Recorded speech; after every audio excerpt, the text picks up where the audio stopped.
Bueno, muchas gracias. Como dijo Eduardo, me corresponde hablar sobre las propuestas para la expansión de la producción industrial. Quiero empezar agradeciendo a muchas personas, a muchas empresas de la Junta Directiva de Cavidea, mucho personal de esas empresas que estuvieron trabajando en estas propuestas, ¿no? Y que lamentablemente no lo voy a, por razones de tiempo, poder mencionar a todos, de tiempo y de memoria también, ¿no? Para no cometer ningún error. Eh, Propuestas para la expansión de la producción industrial de alimentos. ¿Por qué necesitamos expandir la producción industrial de alimentos? ¿Por qué ese es un objetivo de la propuesta que hoy está presentando Cavidea? Debemos decir que cuando uno se plantea realizar una propuesta, puede escoger diversos enfoques. Por ejemplo, el enfoque de la industria, centrar en los problemas de la industria la propuesta, o por ejemplo, de los productores agrícolas. Nosotros decidimos escoger como centro de la propuesta al venezolano, a la población venezolana, al consumidor. Y por eso, para poder justificar por qué necesitamos expandir la producción nacional de alimentos, tenemos que revisar el concepto de seguridad alimentaria. Un concepto de seguridad alimentaria que aparece en la Constitución, efectivamente, como ya ha sido mencionado anteriormente, pero que a cualquier persona, a mi mamá, a mi tía, a sus familiares, a ustedes mismos, cuando van al mercado, a la bodega o al supermercado, lo pueden identificar en sus propios intereses y en sus propias necesidades. Cuando hablamos de alimentos, ¿qué necesitamos? ¿Qué deseamos? Por una parte, disponibilidad. Queremos que los alimentos estén allí, que estén presentes, que estén en las cantidades suficientes. Por otra parte, estabilidad. Queremos que todas las semanas cuando vayamos al mercado estén allí los alimentos, no que estén esta semana y que la semana que viene no estén. Por otra parte, acceso. Y aquí está la dimensión económica. Queremos que los precios nos permitan comprar los alimentos que necesitamos para consumir. Y por último, queremos que los alimentos nos den beneficios en términos de nuestro bienestar, en términos de nutrición, en términos de la calidad. Algo que es muy importante, la justificación de la producción industrial de alimentos como objetivo de esta propuesta está justamente en la importancia que tiene un sector privado productivo de alimentos en el concepto de la seguridad alimentaria, en la disponibilidad de alimentos, en la estabilidad de alimentos, en el acceso y en la dimensión de la calidad y la nutrición y del bienestar para el consumo. No hay ninguna experiencia en el mundo de países que han alcanzado grandes niveles de seguridad alimentaria que no tengan detrás de ese importante logro un sector privado vigoroso, fuerte, que responda en cuanto a sus capacidades productivas y distribución de alimentos y que se concrete efectivamente en beneficios para los consumidores. Por esto, digamos, el centro de nuestra propuesta es la gente y por eso justificamos el crecimiento de la producción industrial de alimentos como parte de la propuesta. En realidad, como hemos visto en las anteriores presentaciones, estamos en una encrucijada que es muy importante para todos los venezolanos. Efectivamente, tenemos un crecimiento del consumo de alimentos en los últimos años. Efectivamente, como ya vimos anteriormente, hay un crecimiento importante del consumo de alimentos en el mundo y se espera que sea así por los próximos 10 años. Y eso es una buena noticia. Lo interesante es que el crecimiento del consumo es una buena noticia. Que el mundo, digamos, los niveles de ingresos estén aumentando y que la gente pueda comprar más alimentos es y debe ser una buena noticia. Ahora, hay situaciones mundiales que ya le hemos mencionado y tenemos que ver cuál ha sido la respuesta en Venezuela ante ese crecimiento del consumo. La encrucijada se plantea muy sencilla. O respondemos al crecimiento del consumo de alimentos en Venezuela para los próximos años con producción nacional o respondemos con importaciones de productos terminados. Ahí tenemos el dilema. Ahí tenemos el dilema. Son dos caminos muy claros con consecuencias muy distintas desde el punto de vista del bienestar de las personas, en términos de la seguridad alimentaria, en términos de la disponibilidad de alimentos, en términos del acceso a los alimentos, en términos de la estabilidad de alimentos. Visto esto, digamos, claramente en los últimos años hemos escogido como país una ruta que es realmente insostenible, que es la ruta de la importación de alimentos, específicamente de productos terminados. Desde el año 2005 al 2006, en términos de toneladas de alimentos, según el Instituto Nacional de Estadística, hubo un crecimiento de 23%, llegando a 3.852.000 toneladas.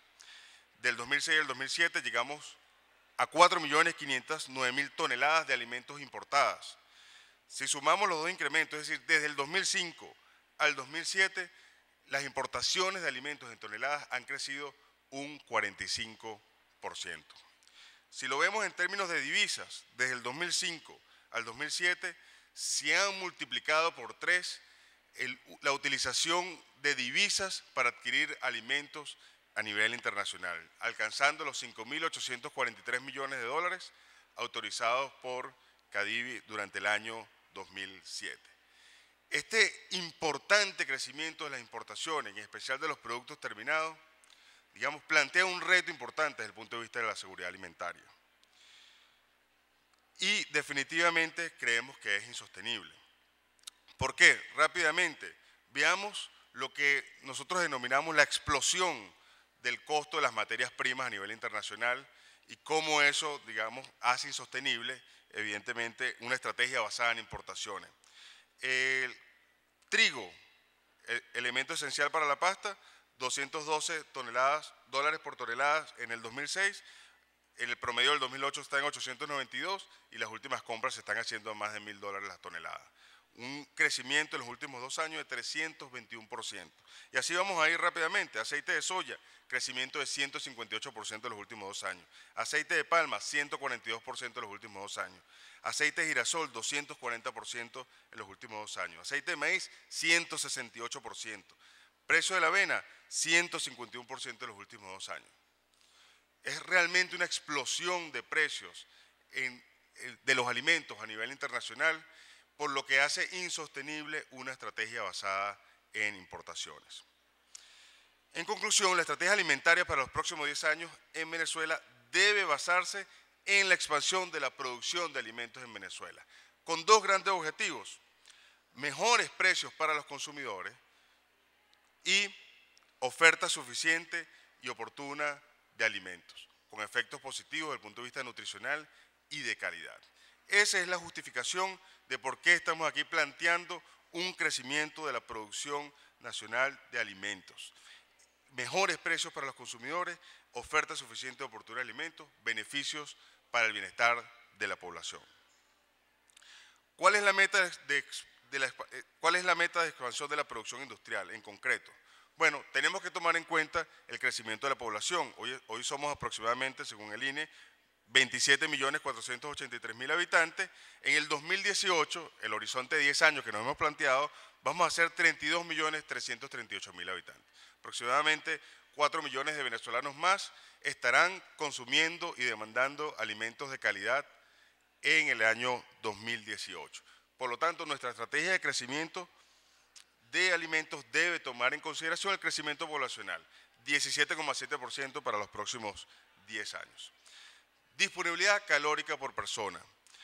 Queremos plantearnos la meta de alcanzar las 3.000 calorías disponibles por persona en el año 2018.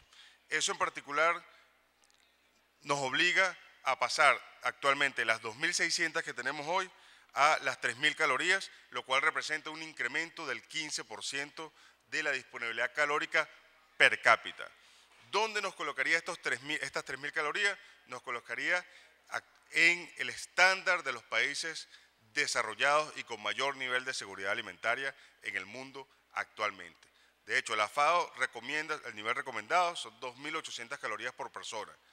Nuestra meta tiene que ser 3.000 calorías, es decir, el mayor estándar posible, digamos, que creemos factible, que creemos realizable. En términos de disponibilidad de toneladas de alimentos para Venezuela, deberíamos pasar de, según las investigaciones del doctor Machado Allison, de 15.894.000 toneladas disponibles de alimentos en Venezuela a 22.502.000 toneladas 363. 22.502.000 toneladas para el año 2018.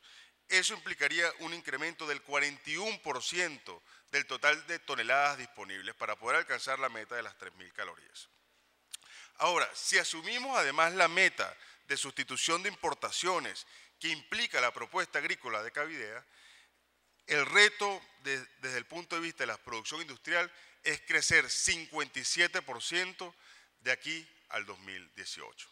De esta manera llegamos a la meta concreta para cubrir las 3.000 calorías por persona, para cubrir la expansión de la población y evidentemente alcanzar el mejor estándar que consideramos factible, que es actualmente el del mundo desarrollado. Eso se traduce en un monto de inversión concreto. Desde el punto de vista industrial, capacidad de procesamiento y capacidad de producción, estamos hablando de 1.100 millones de dólares, que a tasa de cambio oficial en bolívares fuertes son 2.365 millones de dólares concentrados en maquinarias de equipo. La inversión tendría que ser más en otras categorías, pero quisimos concentrarnos aquí en el tema de maquinarias de equipos. Ahora, la pregunta es, ya sabemos cuál es la meta, cuál es el tamaño del reto y que necesitamos inversión y que la industria está dispuesta a hacer esa inversión. La pregunta es, ¿qué necesitamos para cumplir la meta? La inversión va a depender, evidentemente, de estos 4 componentes fundamentales que tienen ustedes en esta lámina. Primero, acceso a materias primas. Sin maíz no hay harina precocida de maíz. Sin trigo no hay pasta. Sin leche no hay leche en polvo. Es decir, la materia prima es fundamental para poder pasar por el proceso de producción industrial. Eso es un primer aspecto que vamos a tratar. Segundo aspecto, tiene que haber la posibilidad de recuperar la inversión. La inversión se hace con un objetivo concreto de expandir la oferta, de satisfacer a los consumidores, pero tiene que existir la posibilidad de recuperar la inversión y ya hablaremos sobre este tema. Infraestructura pública. No hay ningún país en el mundo en el que la inversión privada no vaya acompañada de su correspondiente inversión pública en apoyo a una infraestructura necesaria para poder soportar el crecimiento económico. Por eso, digamos, esta es una razón adicional por lo que esta visión tiene que ser de conjunto y debemos participar todos los sectores. Y el tema, finalmente, pero no menos importante, de capital humano, el recurso humano y la tecnología, que ya también fue mencionada en las presentaciones de esta mañana. Por razones de tiempo, nos vamos a concentrar en estos 2 elementos, el acceso a las materias primas y la posibilidad de recuperar la inversión, y luego en los materiales que se distribuirán a través de la página de Cavidea tendrán acceso a las otras propuestas, pero digamos las limitaciones de tiempo nos obligan a concentrarnos en estos 2 temas. Acceso a materias primas. La materia prima tiene dos fuentes, la nacional y la importada. Evidentemente, la presentación de Luigi Albano, presentamos toda la estrategia y toda la propuesta de Cavidea para expandir la producción de materia prima nacional y producir un concepto que ha sido muy útil en otras partes del mundo, como el caso chino y el caso vietnamita, la sustitución efectiva y eficiente de importaciones, es decir, que tenga sentido económico, especialmente para el consumidor. En particular, vamos a ver, podemos ver aquí, como no puedo apuntar, lo voy a tratar de hacer con el mouse, digamos, el proceso normal de importación, el proceso que podemos llamar óptimo de importación de una materia prima desde el punto de vista industrial, son desde que empieza, digamos, desde que se identifica la necesidad y se hace la llamada al proveedor, hasta que la materia prima está entrando en el proceso en la planta, son 75 días. Eso es lo que debería, digamos, tardar el proceso de importación. Y después habrían 15 días para el pago, o sea que podemos hablar de un ciclo óptimo de importación de 90 días. Esto es fundamental para el proceso productivo. Evidentemente, digamos, dependiendo de la capacidad de las líneas de crédito, a veces solo se puede traer un barco, evidentemente a la vez, y estamos hablando de que 90 días te permite traer, digamos, hasta 4 barcos al año de materia prima, lo cual te mantiene tu planta trabajando en un nivel eficiente. Ahora, Veamos cuál es la situación actual desde el punto de vista del ciclo de importación con los problemas que tenemos de permisología y con los problemas que tenemos de acceso a las divisas. Tenemos normalmente, y según los estudios que hemos hecho en Cavidea, tenemos normalmente 40 días para lo que corresponde a permisología básica como permiso sanitario y fitosanitario. Ahí ya consumimos 40 días de nuestro proceso. Posteriormente tenemos 30 días que corresponden al procesamiento del certificado de no producción y a la licencia de importación. Luego seguimos con 30 días adicionales para todo el proceso de la autorización de adquisición de divisas en Cadivi. 60 días adicionales para la logística de importación y para la entrega a la planta. Es decir, digamos, para que la materia prima entre en el proceso productivo, en promedio estamos hablando de 160 días. Comparemos eso con los 75 días, que es lo óptimo desde el punto de vista del proceso productivo. Ciertamente, si hablamos de las líneas de crédito, por ejemplo, la influencia que tiene esto, evidentemente solamente con este proceso vas a poder traer, en lugar de los 4 barcos al año de materia prima, 2 barcos al año de materia prima. Y eso tiene un efecto importante en la capacidad de la producción de los alimentos actualmente. Además tenemos 60 días adicionales en promedio para lograr la liquidación de las divisas y pagarle al proveedor. Es decir, que este señor, este proveedor, que está en el mercado internacional, que está sujeto a la oferta y la demanda de productos en el mercado internacional, nosotros estamos tardando 220 días en poder pagarle, digamos, el envío que nos está realizando. ¿Cuáles son algunas consecuencias de esto muy rápidamente? Bueno, evidentemente, ya mencioné una, las líneas de crédito, las empresas tienen líneas de crédito limitadas en función de su capacidad de compra, en función de su tamaño. Con un retraso en el número de días que tienen para pagarle al proveedor, se copa la línea de crédito. Y si se copa la línea de crédito, tú no puedes traer materia prima. Y si no puedes traer materia prima, afectas tu proceso productivo y disminuye la oferta disponible de alimentos para el venezolano. Esa es un poco la cadena. Adicionalmente, esto tiene algunas otras implicaciones.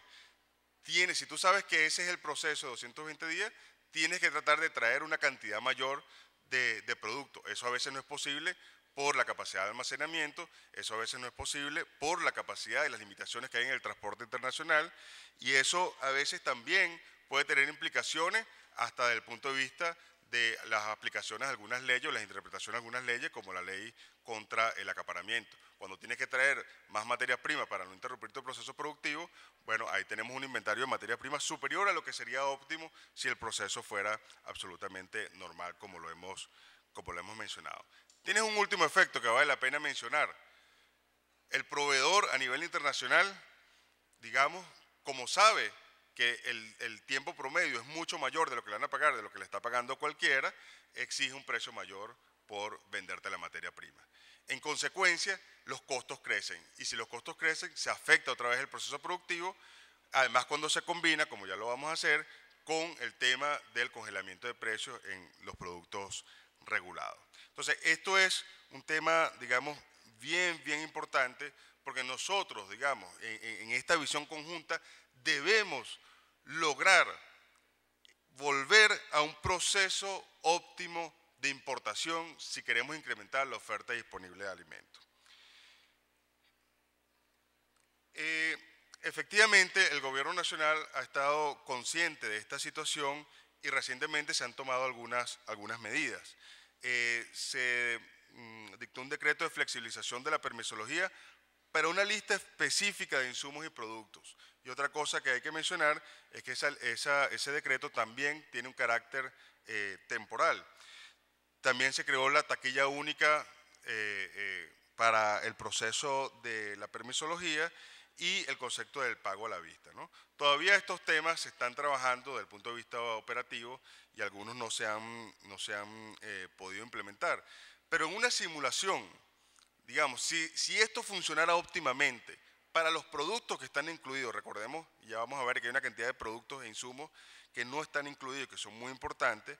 Si estamos hablando que el ciclo normal de importación son 75 días, con las medidas, en el caso de que funcione, digamos, óptimamente, estamos estimando que llegaría a 90 días. Es decir, que todavía incluso estaríamos 15 días por encima de lo que es un ciclo normal. Evidentemente es una mejora importante, pero todavía estamos, lo que queremos resaltar es que todavía estamos por encima y que debemos seguir trabajando para llegar al ciclo óptimo. Desde el punto de vista del pago al proveedor, el ciclo normal sería 90 días y estamos hablando que con las medidas estaríamos llegando a 102 días. Una reducción importantísima de lo que es la situación actual, pero todavía estamos por encima. Por lo tanto, hay que seguir trabajando en eso. La flexibilización, en todo caso, es temporal e incompleta. Hay una serie de productos que no están incluidos que son fundamentales, como el caso del aceite vegetal comestible, que afecta la producción de mayonesa, de margarina, de conservas, de salsas, de manteca. El caso de la avena, no están en la lista de flexibilización y por lo tanto deberían incluirse, como ya lo vamos a mencionar. Y así algunos insumos fundamentales. Puede que estén las materias primas, pero si no están las vitaminas, no están los coadyuvantes, no están los colorantes, no están los saborizantes, digamos, aun cuando eso representa una pequeña, vamos a llamarlo una pequeña porción del proceso productivo, sin las vitaminas no hay el producto final. Es decir, que uno de los componentes que tú necesitas desde el punto de vista internacional te retrasa todo el proceso productivo, aun cuando te hayan flexibilizado una parte de ella. Un ejemplo, el caso de la pasta. El trigo duro, en el trigo mezcla y el material de empaque está en la flexibilización, pero las vitaminas, los huevos y los sabores no están en la flexibilización. Por lo tanto, en el caso que esto funcione, como dijimos, de manera óptima, puedes reducir los tiempos para adquirir y para lograr que esté aquí el trigo duro, por ejemplo, pero si no están las vitaminas, en las cantidades y la oportunidad suficiente, te afecta el proceso productivo. La industria estima que hay por lo menos 1080 ítems entre insumos y materias primas que deben ser incluidos en la flexibilización. Y esto es parte de la visión conjunta que hemos venido hablando. Estos son ítems que deben incluirse y como ya dijimos también, esa flexibilización no es un tema de temporalidad, es un tema de que debe ser parte de una estrategia de normalizar el ciclo de importación de insumos y materias primas para el incremento de la producción nacional de alimentos. Propuestas para facilitar el acceso a materia prima. Desde el punto de vista de permisología, extender la lista de materias primas e insumos en la flexibilización, como ya lo mencionamos.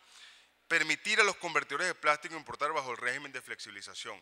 La lista de flexibilización permite la importación de determinados materiales de empaque, pero las empresas productoras. Ahora, las empresas productoras no son convertidoras de plástico. Entonces hay que incluir a las empresas convertidoras de plástico en la posibilidad de que de que puedan importar su materia prima para, digamos, poder hacer efectivo el incremento de los materiales de empaque para la producción nacional.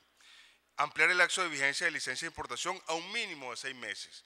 Las licencias de importación de 90 120 días generan una serie de problemas también que, como ya lo vamos a discutir un poco más adelante, que interrumpen el proceso productivo. Ampliar el lapso de vigencia de los permisos fitosanitarios a un mínimo de 6 meses. Evidentemente, mientras más largo tenemos estos permisos, mayor facilidades para poder utilizarlos en los procesos de importación y mejorar nuestra capacidad de producción nacional. En materia de acceso a divisas, activar el pago a la vista. Existen problemas actualmente con la fianza bancaria. Ya sabemos que se está trabajando en eso y esperemos que prontamente pueda resolverse. El pago de divisas atrasadas para poder liberar las líneas de crédito. Esto es fundamental. Aun cuando se apruebe el pago, se empieza a funcionar el pago a la vista, digamos, las empresas tienen copadas en buena medida sus líneas de crédito. ¿Qué te va a decir un proveedor internacional? Oye, me parece magnífico que se implemente el pago a la vista, pero tú tienes una deuda conmigo que tienes que saldar antes de yo, digamos, poderte hacer los próximos envíos. Por lo tanto, para poder incrementar la oferta de alimentos en Venezuela, digamos, hace falta una política explícita de pago de divisas con la intención de liberar las líneas de crédito. En efecto, Cadive autorizó en el 2007 $5.843 millones. Estimaciones de la industria, no hay un dato oficial sobre el tema, nos dice que aproximadamente 2.746 millones de dólares todavía están por liquidar. Y eso que todavía está por liquidar, evidentemente copa las líneas de crédito y afecta el proceso productivo, por lo que la estrategia de visión conjunta debe pasar también por la liberación de las líneas de crédito y el pago a los proveedores. Una de las propuestas más importantes que tenemos en este tema del acceso a la materia prima y materia de divisas es autorizar el presupuesto anual de divisas con permisología preaprobada para que la industria tenga la oportunidad de comprar a los mejores precios posibles en el mercado internacional. ¿Esto qué significa? Bueno, la industria tiene una tradición de producción, tiene una tradición también de importación. Es muy fácil ponerse de acuerdo con las autoridades nacionales en, digamos, estimar cuánto va a ser las necesidades de divisas para los próximos años, para el próximo año, perdón, para poder hacer un presupuesto anual de preaprobación de divisas. Eso tiene un efecto importantísimo en tratar de lograr el ciclo normal de importación, fundamental para incrementar la oferta de alimentos. Esto funcionaría de la siguiente manera. Las empresas presentarían anualmente la permisología y los requerimientos de divisas y se comprometerían a invertir la cantidad aprobada. Esta medida pudiera llevar los ciclos de importación a un tiempo normal y los niveles de inventario a un nivel tal que garanticen el aprovisionamiento a pesar de las variaciones de la disponibilidad internacional. Esto es muy importante. El mercado internacional y en materia de alimentos fluctúa cada minuto. No es ninguna exageración. Ustedes pueden entrar en un terminal y ver que los precios de las materias primas están cambiando literalmente cada minuto. Las empresas, digamos, las empresas productoras deben tener la posibilidad de manejar una estrategia de compra de materia internacional que minimice el costo de esa materia prima. Si sujetamos la compra de materia prima a la permisología, la forma como está operando normalmente la permisología y la autorización de divisas, prácticamente te estás obligando a comprar cuando puedes y no basado en una estrategia de minimización de costos. Y esto es fundamental, digamos, para poder incrementar también la oferta de alimentos y evidentemente responderle de la mejor forma al consumidor. El presupuesto anual de divisas con permisología preaprobada. Un caso muy concreto es, aquí tenemos un ejemplo donde las empresas tuvieron que comprar, en este caso, aceite crudo de soya. Voy a tratar de marcar con el mouse algunos puntos verdes, a un nivel muy superior de lo que llamamos aquí con unas estrellas el punto óptimo de mercado. Es decir, esos eran los momentos donde de yo haber tenido la disponibilidad de divisas y de yo haber tenido la permisología, yo hubiera minimizado el costo de mi materia prima. De hecho, en este caso muy concreto, el diferencial de compra versus el óptimo de mercado es 7,5%. Es decir, por el tema de las divisas y por el tema de la permisología, yo en concreto tuve que comprar el aceite crudo de soya en un 7,5% más caro de lo que lo pude haber comprado de haber tenido aprobado, por ejemplo, un presupuesto anual con permisología preaprobada. El otro tema, posibilidad de recuperar la inversión. Inversión, hemos dicho que hace falta inversión, en la anterior presentación también se habló de inversión, pero vale la pena conceptualizar qué hablamos, qué queremos decir cuando mencionamos la palabra inversión. La inversión realmente es arriesgar recursos que tienen un uso alternativo con el fin de intentar satisfacer las necesidades y deseos de los consumidores. Y aquí hay varios elementos que nos tenemos que detener. Arriesgar.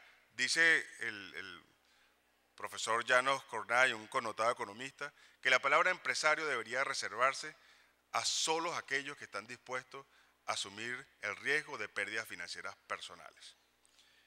Esa es la definición de empresario, esta es la definición de inversión, es arriesgar recursos que tienen un uso alternativo. ¿Cuál es la importancia del concepto del uso alternativo? Que hay diversas posibilidades de utilizar esos recursos. Digamos, como decía Luigi Albano, un empresario, un productor agrícola no se construye de la noche a la mañana. Y siempre cualquier persona con una cantidad de recursos tiene la opción o de arriesgarlo o, supongamos, utilizarlo en algunas opciones mucho más cómodas desde el punto de vista de riesgo, como por ejemplo tenerla en el banco. Entonces, es importante, digamos, entender que invertir es arriesgar recursos con un uso alternativo para intentar satisfacer a los consumidores. Y aquí conecto con la presentación del profesor Faba Neves. Él decía, la producción de alimentos debe estar dirigida por la demanda, por lo que quieren los consumidores.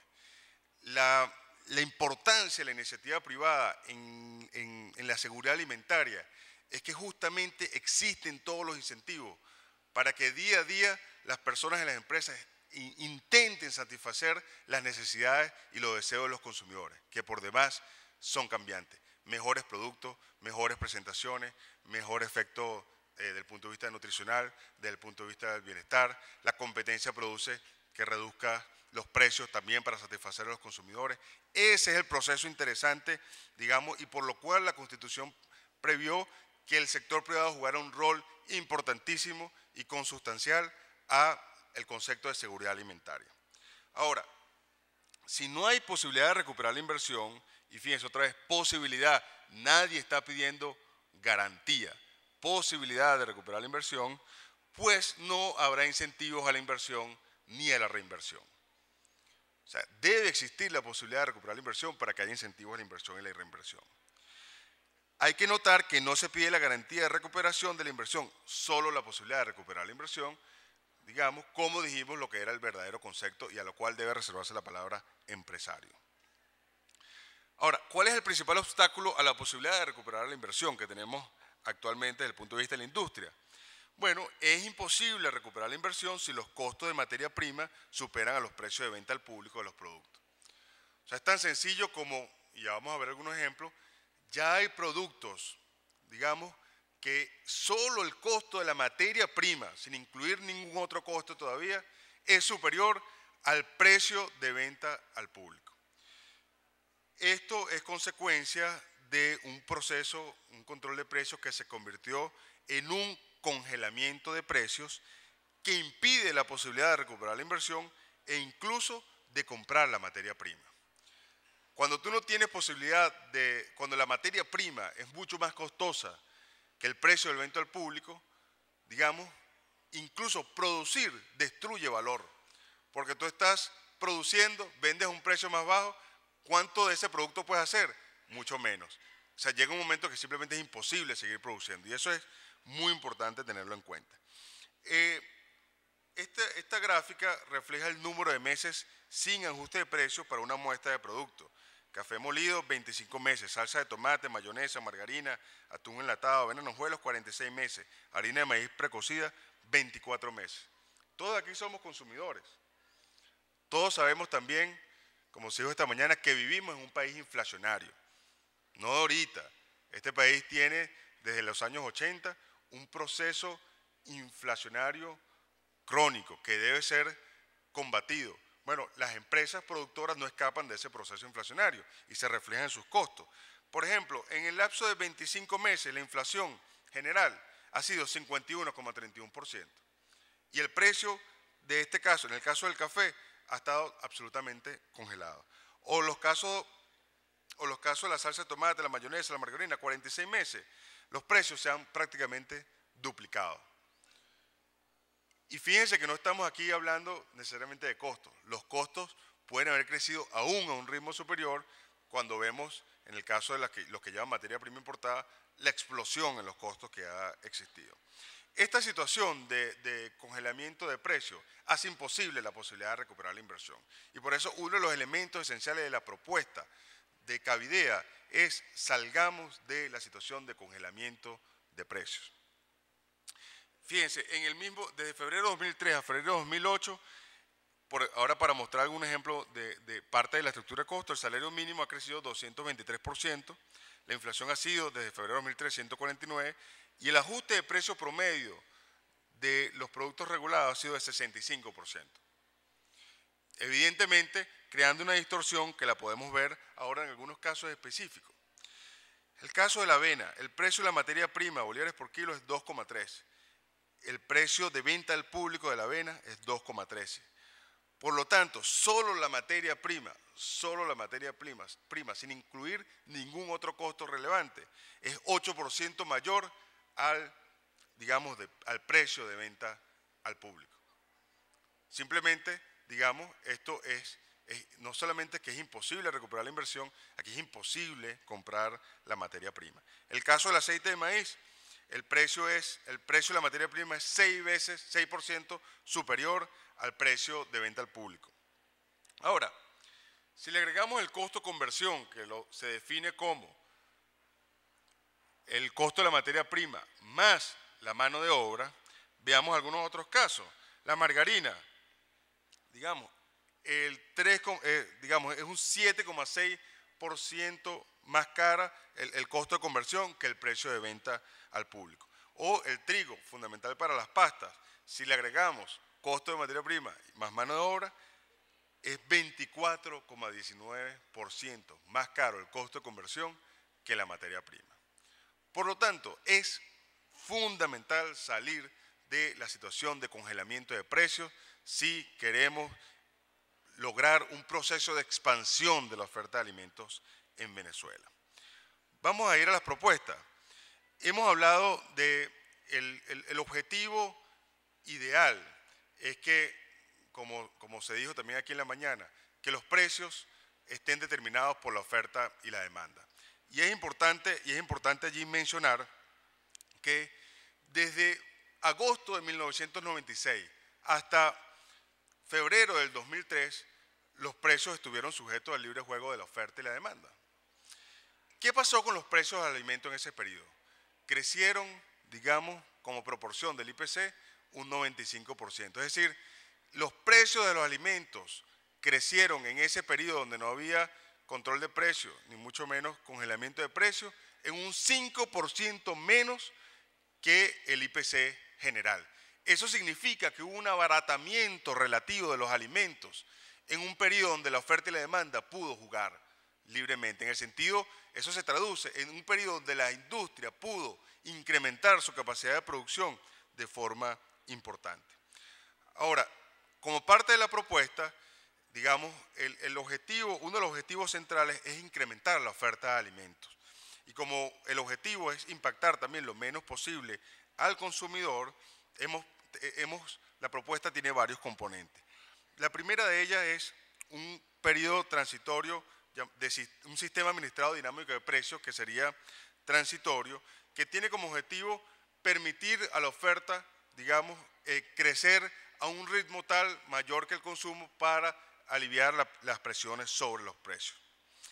Ese sistema, digamos, para poder funcionar, para poder arrancar, tiene que empezar con un ajuste por el rezago. Ya vimos la situación de congelamiento que están la mayoría de los productos, pero además algunos productos cuyos precios han sido modificados, el precio a nivel industrial no ha sido ajustado al mismo nivel que el precio de la materia prima, como por ejemplo recientemente el caso del arroz. O sea, no solamente aquellos productos que vimos, sino todos tienen un problema importante y una necesidad de ajuste por rezago. Alguien pudiera pensar, bueno, pero los consumidores, bueno, justamente, digamos, hay varias consideraciones que tenemos que hacer con respecto al ajuste por rezago. Por ejemplo, de la muestra de productos regulados que se maneja en Cavidea, un incremento del 10% del precio del producto regulado implica en el IPC, de acuerdo al Banco Central, un impacto de 0,66%. Esto es muy importante porque el efecto inflacionario es mucho menor de lo que a veces se maneja en las discusiones y en la opinión pública. Y esto es fundamental. Pero además de eso, veamos un caso, el caso del arroz, que es por cierto muy similar al caso de la harina precocida de maíz. El precio del kilo de arroz al 3% es 2,18. La industria está proponiendo un incremento del 18%, 2,57. Eso alguien pudiera decir, bueno, pero eso afecta al consumidor, que es una preocupación legítima que tenemos todos. Pero aquí lo importante es entender que el congelamiento de precios no es un problema de las empresas, no es un problema de la industria, es un problema también para el consumidor, para los venezolanos, que todos los días tienen que adquirir sus alimentos necesarios para la vida. Fíjense ustedes, en un estudio que hemos hecho, hemos encontrado que el precio regulado, que es 2,18, digamos, sobre todo en los sectores populares, nadie consigue, digamos, el producto a ese precio. Si no lo consigue a 4,48, ¿okay? Producto del desbalance entre la oferta y la demanda que precisamente hemos venido conversando. El precio que se está proponiendo de ajuste por rezago en el arroz lo llevaría hasta 2,57. Esto realmente, además, hay que sumarle los costos de transacción, que eso lo que significa es los costos adicionales que implica adquirir los alimentos. Hemos estimado que para una compra promedio, sobre todo en los sectores populares, la gente está haciendo 4 viajes diarios. Eso implica 3,6 bolívares fuertes y que gasta adicionalmente 101 minutos, que es 1 hora y media adicional, que tiene como equivalente al costo de oportunidad del tiempo puesto al salario mínimo en 6,47 bolívares adicionales. Es decir, es muy importante. Normalmente nosotros pensamos que el costo de un producto es el precio monetario, y generalmente es así en la medida que los costos de transacción, los costos de adquisición adicionales son nulos. Pero cuando hay un desbalance entre la oferta y la demanda, los viajes que tiene que hacer, los pasajes que tiene que pagar y el tiempo adicional que necesita para buscarlo, suma a los costos. Por lo tanto, el costo efectivo, en este caso de los alimentos, es el precio monetario más, digamos, los costos de transacción. Si se sube el precio monetario en 18%, disminuye, digamos, al incrementarse la oferta, los costos de transacción y, por lo tanto, esta es una situación bien reconocida, por cierto, en teoría económica y en la disciplina en general económica, como una situación en la que el incremento del precio monetario puede tener un efecto positivo en el bienestar de los consumidores. Y este creo que debe ser el punto de encuentro como parte de la visión conjunta en esta materia. Al incrementar la oferta, reducimos el costo efectivo de los alimentos para los venezolanos. En realidad, solamente por el lado monetario, sin incluir los costos de transacción, lo que parecía un incremento del 18%, en realidad es una caída del 43% del costo efectivo de los alimentos en un producto como arroz, que es muy similar, como ejemplo, al caso de la harina precocida de maíz. También proponemos, digamos, excluir de forma inmediata la regulación de precios aquellos productos cuya principal materia prima sea importada, porque a nivel internacional nosotros no controlamos el costo de la materia prima y no es responsabilidad del gobierno ni es responsabilidad de la industria lo que pasa a ese nivel. Fíjense ustedes rápidamente, esto es lo que ha crecido en el último año los costos de la materia prima en el caso de maíz arroz, producto con un alto componente nacional, 11% maíz, 47% arroz. Fíjense ustedes lo que ha pasado con la materia prima internacional. Por lo tanto, digamos, allí debe haber, como parte de la propuesta, una exclusión de estos productos que tienen un componente de materia prima importante y que además esto tiene un efecto positivo en la demanda de productos nacionales, que es lo que queremos incrementar, donde queremos incrementar la oferta. ¿Cuánto sería la duración del sistema administrado de precios? La estimación de la industria que en 2 años nos podemos asegurar que la tasa de crecimiento de la oferta de alimentos nacional crezca a un ritmo superior al consumo, teniendo un efecto positivo en los precios de los alimentos. Frecuencia del ajuste, estamos proponiendo en el entorno económico que estamos, una revisión trimestral, la base de cálculo es la estructura de costos y la proporción del ajuste, 95% de la evolución de la inflación de costos. Es decir, y esto es muy importante, la industria se está comprometiendo a ir por debajo a la inflación de sus costos para incentivar en los próximos 2 años, mientras dure el sistema, la productividad y las eficiencias. Y esto es parte del compromiso de la industria en esta visión conjunta que es fundamental entender. Ahí vemos en este gráfico una simulación de lo que hubiera pasado en el 2007, digamos, si se hubiera aplicado el sistema dinámico de precios. Vemos que la curva verde sería el precio de los alimentos regulados, simulando una inflación de costos similar al IPC en la línea roja, y vemos que se va abriendo un gap. Ese gap es parte del compromiso de la industria, digamos, parte porque hay otros compromisos adicionales que ya hemos mencionado y que se van a mencionar en la tarde, digamos, para lograr incrementar la oferta de alimentos de la mejor forma posible para los venezolanos. Es necesaria una visión conjunta, resumo rápidamente los compromisos.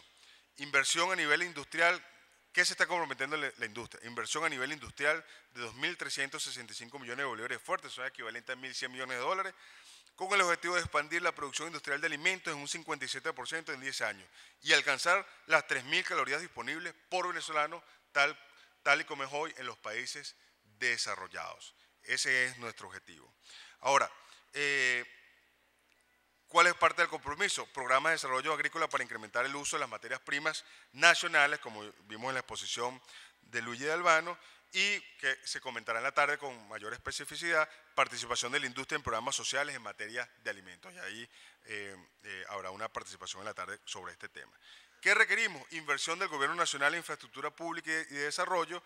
Estamos estimando que como apoyo, según nuestras estimaciones, hace falta adicionales 4.300 millones de bolívares fuertes en inversión que es pública, que no es ni siquiera, digamos, solo para la industria de alimentos, es absolutamente pública.